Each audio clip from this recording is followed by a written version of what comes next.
If I have too much earthly punished you, your composition makes amends, for I have given you here a third of my own life. Or that for which I live, who once again I tender to thy hand. All thy vexations were but my trials of thy love, and thou hast strangely stood the test. Here, for heaven, I ratify this my rich gift. O Ferdinand, do not smile at me that I boast her off, for thou shalt find her. She will outstrip all praise, and make its halt behind her. I do believe it against the Then, as my gift, and thine own acquisition, worthily purchased, take my daughter. But if thou dost not break her virgin knot before all sanctimonious ceremonies, may with full and holy rites be ministered. No sweet aspiration shall the heavens let fall, to make this contract grow, but barren hate, sour-eyed disdain, and discord shall bestrew the union of your bed with weeds so loathly, that you shall hate it both. Therefore take heed, as Hymen's lamps shall light you. As I hope, for quiet days, fair issue, and long life, with such love as 'tis now, the murkiest din, the most opportune place, the strongest suggestion, our worser genius can, shall never melt, mine honor into lust to take away, the edge of that day's celebration, when I shall think or Phoebus' steeds are foundered, or night kept chained below.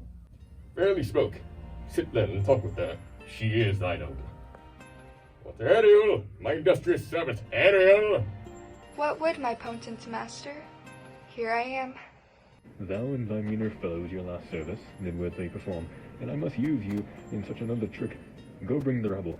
O'er whom I give thee power here to this place. Incite them to quick motion, for I must bestow upon the eyes of this young couple some vanity of mine not. It is my promise, and they expect it from me. Presently? Aye, with a twink. Before you can say, come and go, and breathe twice, and cry, so, each one tripping on his toe, will be here with mop and mow? Do you love me, master? No? Dearly, my delicate Ariel, do not approach until thou dost hear me call. Well, I conceive. Look thou to be true. Do not give dalliance. Too much the rain, the strongest oath of straw, to then fire and blood, be most abstemious.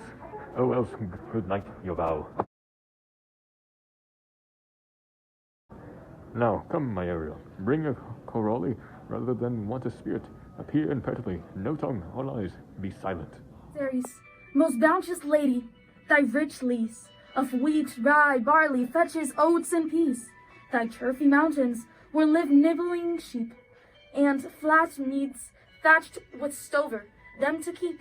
Thy banks with piant and twilled brims, which spongy April at thy trims, to make cold nymphs chaste crowns, and thy broom groves, whose shadow and dismiss bachelors' loaves, being last lorn, thy pole-clipped vineyard, and thy sea marge, sterile and rocky hard, where thou thyself dost err, the queen of the sky, whose watery arch and messenger am I, bids thee leave these, and with her sovereign grace. Here on this grass plot, in this very place, to come and sport her peacocks fly amain, approach rich Ceres, her to entertain. Hail, many-colored messenger, that near dost disobey the wife of Jupiter, who with thy sapphire wings upon my flowers, deficit honey droplets, refreshing showers, and with each end of thy blue bow dost crown my destiny arcs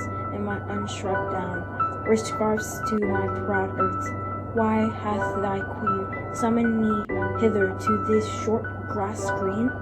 Tell me, heavenly bird, if Venus, her son, as thou dost know, do now attend the queen, since they did plot. That means that thus this my daughter's thought, her and her blind boy, scandal, company, I have forsworn. Of her society do not be afraid.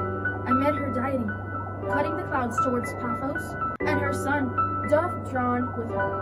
Her thoughts they to have done some wanton charm upon this man and maid, whose vows are that no bed right shall be paid, till Hymen's torch be lighted. But in vain, Mars' hot minion is returned again. Her waspish-headed son has broke his arrows, swears he will shoot no more, but play with sparrows and be a boy right out. Highest queen of states, great Juno comes, and know her by her gait. How does my bounteous sister, Go with me to bless this twain, that they may prosperous be and honored in their issue. On the riches, marriage, blessing, on continuous and increasing. Hourly joys be still upon you. Juno sings her blessings upon you. Earth's increasing, affections plenty. Gardens and gardens never empty. Vines and clustering bunches growing. Packed with goodly hunters blowing. Springs comes to you at the farthest. In the very end of the harvest. Scarcity and want shall shun you. Kirsten's blessing so is on you. This is a most majestic vision, and harmoniously charmingly. May I be bold to think these spirits? Spirits, which by mine art I have from their confines called to enact my present fancies. Let me live here ever, so rare a wandered father and a wise makes this place paradise. Sweet, now silence. Juno and Zelis whisper seriously. There's something else to do. Hush and be mute, or else our spell is marred. You nymphs, called Naiades of the wintering brooks, with your setched crowns and ever harmless looks, leave your crisp channels, and on this green land answer your summons.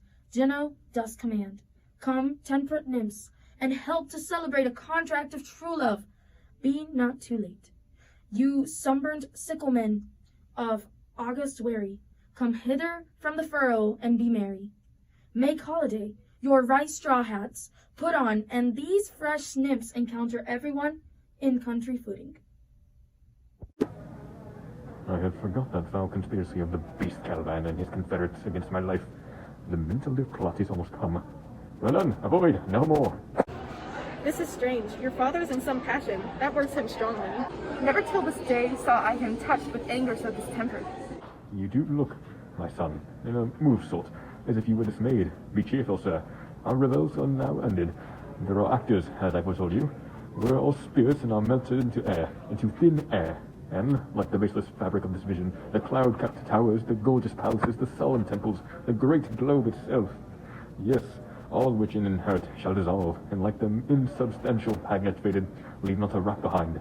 We are such stuff as dreams are made on, and our little life is rounded with a sleep. Sir, I am vexed, bear with my weaknesses, my old brain is not troubled. Be not disturbed with my infirmity. If you be pleased, retire into my cell, and there repose. I turn to a walk to still my beating mind.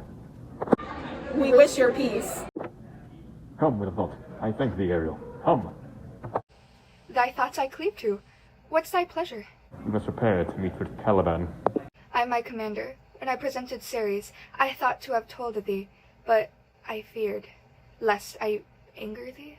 Say again, which didst thou leave these varlets? I told you, sir. They were red hot with drinking, so full of valor that they smote the air. For breathing of their faces, beat the ground. For kissing of their feet, yet always bending towards their project. Then I beat my tabor, at which, like unpacked colts, they pricked their ears, advanced their eyelids, lifted up their noses as they smelt music.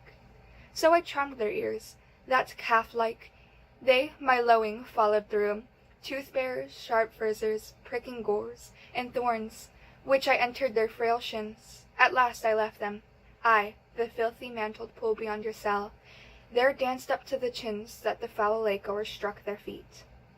This was well done, my bird, and thy shape invisible retain thou still. The trumpery in my house, go bring it hither for sale, and catch these thieves. I go. A devil, a born devil, on whose nurture can never stick, on whom my pains humanely taken all lost, quite lost.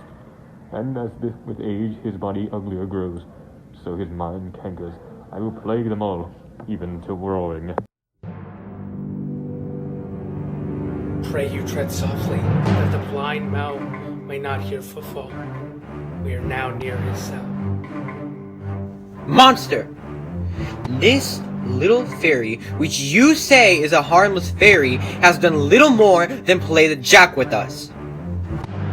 Monster, I do smell all horses, at which my nose is in great indignation. So is mine.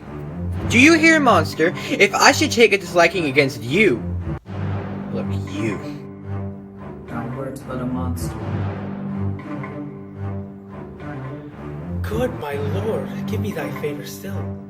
Be patient, for the prize I bring thee shall hoodwink this mischance. Therefore speak softly, all's hush as midnight yet. There is not only disgrace and dishonor in that monster, but infinite loss. That's more to me than my wedding, yet this is your harmless fairy, monster. I will fetch off my bottle, though I be over ears for my labor. Prithee, my king, be quiet. Seest thou here?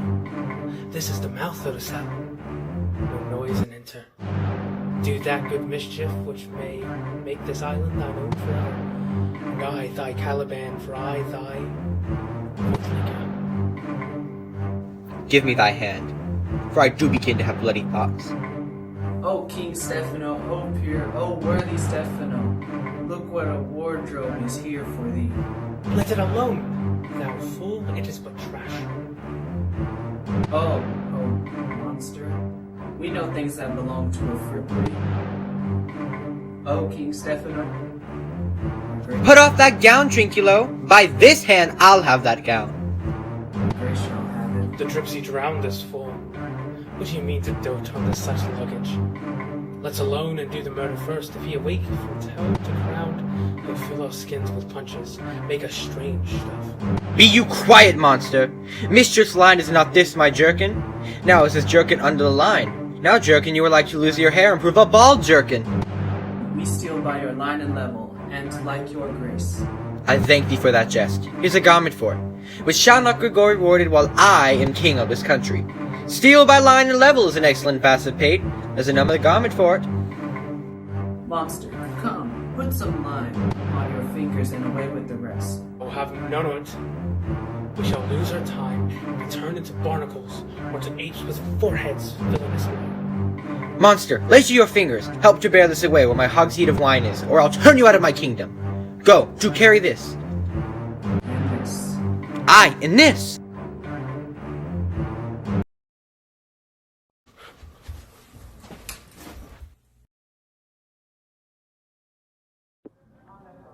Let them be hunted soundly at this hour. Lie at my mercy, all mine enemies. Shortly shall all my labours end, and thou shalt have the air at freedom. For a little follow and do me service.